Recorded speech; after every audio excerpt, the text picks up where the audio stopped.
And it felt like I was getting got, but it turns out my opponent was just being very clever and working within the rules of Magic.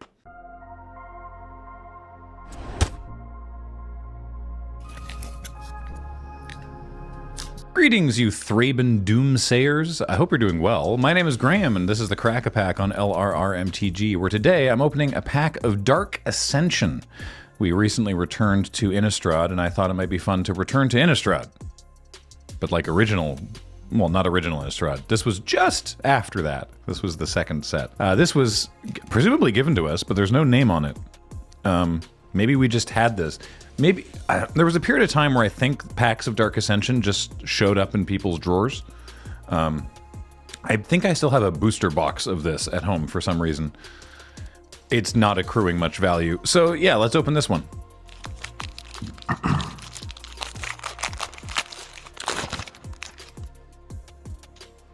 First up, let's bar the door. 2 and a white. For an instant, creatures you control get +0/+4 until end of turn. Just give everyone oodles of toughness just the once. Sure. That'll help, right? Probably. Oh, here we go. Thought Scour. This card definitely saw some kind of relevance outside of Dark Ascension era draft. Single blue mana for an instant. Target player puts the top 2 cards of their library into their graveyard. Draw a card. Cool. There was a mill deck. There was a deck that tried to mill your opponent out. And Thought Scour was not, like, exciting, but it replaced itself and got them 2 cards deeper, so, you know, that's fine. Hunger of the Howl Pack. A single green mana for an instant to put a +1/+1 counter on a creature. Not exciting. But wait. Death makes it better. Morbid. Put 3 +1/+1 counters on that creature instead if a creature died this turn. You really never wanted to cast this unless you were going to get that Morbid trigger. But yeah, Morbid was the new mechanic in this set, and it's there was a thing. Card would do a thing, but card might do a different, better thing if a different other thing had died. And that's a mechanic explained badly. Thank you. It's a new segment I've just introduced to Crack-A-Pack. Russet Wolves, big fan of potatoes. 3 and a red for a 3/3. Yep.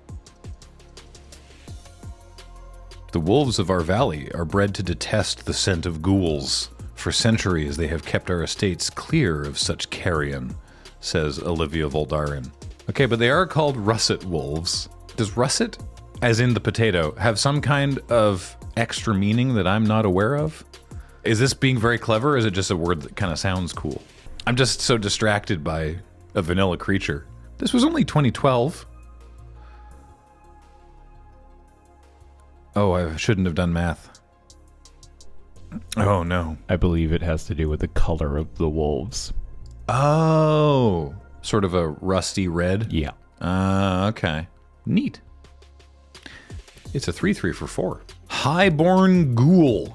Black for a 2/1 zombie with Intimidate, which means this creature can't be blocked except by artifact creatures and or creatures that share a color with it. They haven't printed Intimidate in a while, except for, you know, one-offs in a Universes Beyond product for very clever flavor reasons, but you'll recall, you might not recall, you're gonna recall this, because I'm gonna tell you about it, that it used to just be a thing. This only happened in black, and it was called Fear. And it was just can't be blocked by artifact creatures and black creatures. And that's still what Fear means. But they were like, wait, this could be useful in other colors. But we don't want to call it Fear on other cards. So they made Intimidate, which is like that, but it just means the color of this creature. And then everyone got Intimidate. And then Intimidate was like how they made red creatures annoying to block. And then they invented Menace. And they've never looked back. Anyway, yeah, this card, I recall this one. This one was... It was not bad. It was annoying to block. It was a zombie. That was relevant. It had Intimidate. It was hard to block. It was hard to cast because it was black. It was fine. Also, I like that this guy's waking up and is like, all right, step 1, strangle this statue. Oh, excellent. Saving Grasp. Single blue mana for an instant. Return target creature you own to your hand. Flashback for a single white. This card on its own, fine. This card combined with Fiend Hunter and its ilk before the great retemplating is when you could get super annoying. And you do the thing where, because it used to be like Banisher Priest and cards like that used to be templated as 2 separate abilities. So you'd play your Fiend Hunter and target their creature and then return it to your hand. And so it would go back to your hand, and its leave the battlefield thing would go, oh, okay, I got to return this creature I've exiled, but I haven't exiled anything yet. Okay, well, taking care of that then. And then the ability that exiles their creature goes off, and it just exiles their creature forever. And you could do it twice with Saving Grasp. Annoying. If I sound hurt by this, it's because I found out about being able to do that at the pre-release for Dark Ascension when it happened to me. And I was confused and sad because my creature went away. And it felt like I was getting got, but it turns out my opponent was just being very clever and working within the rules of Magic. Evolving Wilds. Always nice to see an Evolving Wilds. I've always quite liked this art on Evolving Wilds too.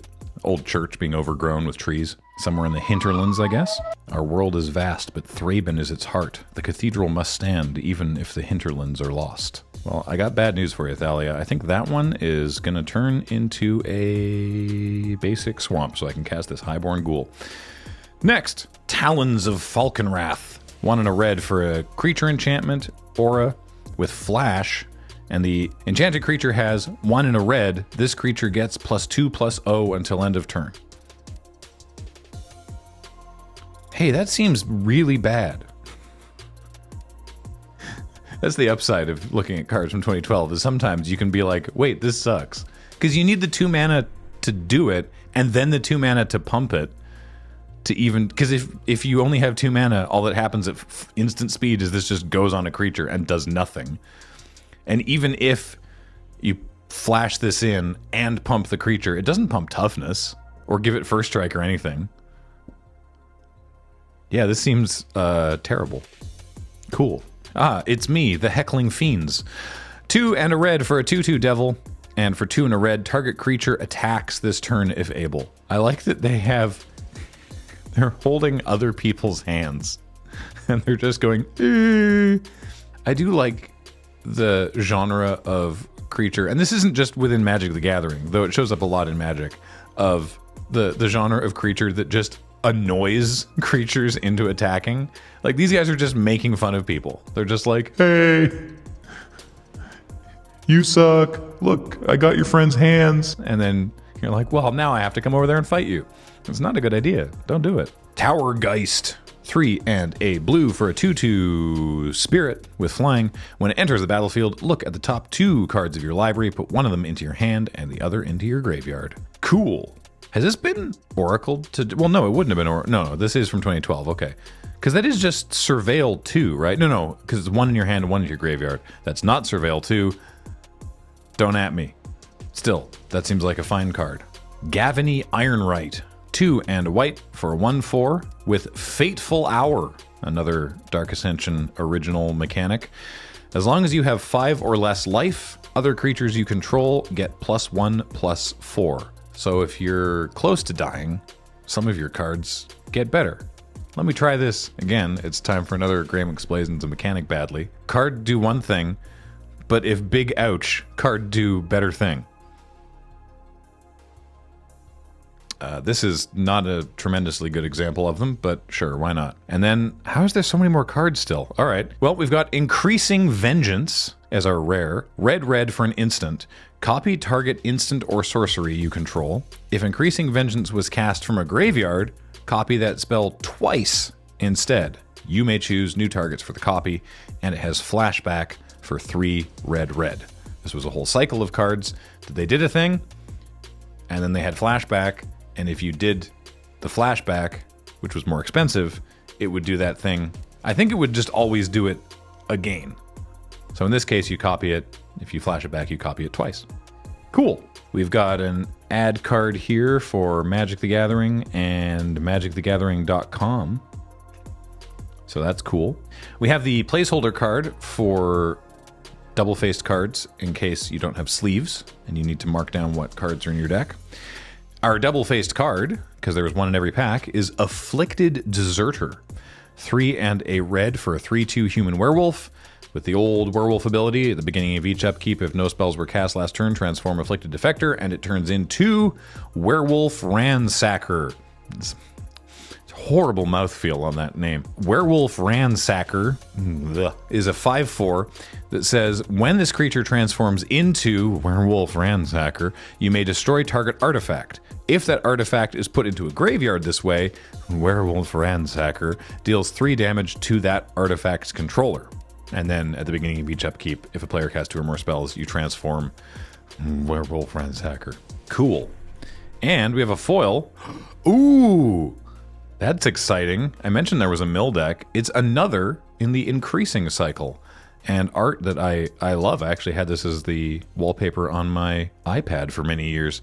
Increasing Confusion. X and a blue. Target player puts the top X cards of their library into their graveyard. If it was cast from a graveyard, that player puts twice that many cards into their graveyard. But the flashback is still just X and a blue. So the flashback is no more expensive. It just will happen twice. So, yeah, mill a bunch of stuff and then mill a bunch of stuff again. Cool. I would bet that the Increasing Confusion is going to be worth the most out of this pack, but I bet you this pack is not worth that much overall. And I was right. The pack is worth $7.19, and the foil Increasing Confusion is over $5 of that. So, a lucky hit considering what could have been. Also, I will definitely first pick that and go hard into the, hard into the mill plant. Dream Twist, flashback Dream Twist. Let's go. Cool. Well, hey, thanks to wherever this came from. Oh, there it is. It was written on the underside of the thing there. This was from MSU Hitman at PAX West. Well, look at that. There was a name on it after all. PAX West, what year? It can't have been recent. Well, wonderful. A surprise for everyone. Thank you so much. And thank you all for watching and supporting everything that we do here, be it on our Patreon at patreon.com/loadingreadyrun, or by becoming a member of this channel, or by simply leaving a comment and liking the video. Those things help. Until next time, I've been Graham. James has been on tech. Shout out to the editors, and we will talk to you next time.